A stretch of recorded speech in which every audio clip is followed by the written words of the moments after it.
So actually, when I was really small, I was living at home. My mom had majored in Russian, and she had been teaching me Russian. And so I always told her, Mom, I want to serve in Russia.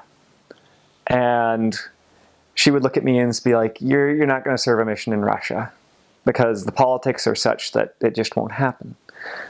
She had a lot of faith in Putin being not very kind to his neighbors and causing all kinds of problems.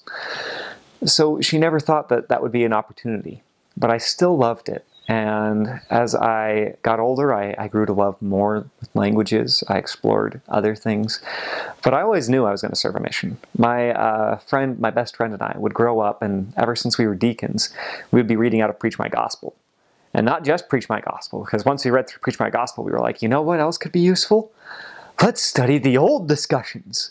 So we pulled out The Purple Dragon, which was this huge manual, and we would study from it. We were really very serious about going on a mission and how important that was for both of us. And we both did serve missions full-time, came back, and we never regretted it, obviously.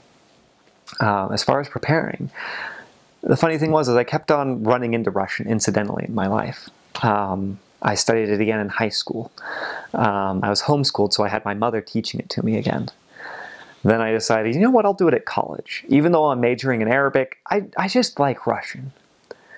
So I started studying first-year Russian, and I took a Russian literature and English class.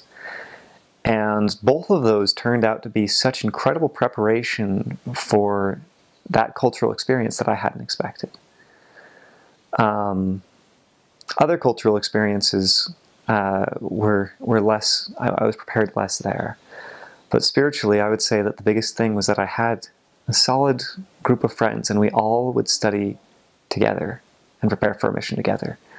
Out of all of my good friends, we all served missions. We all returned home honorably. We all had that desire to serve from as long as we can remember.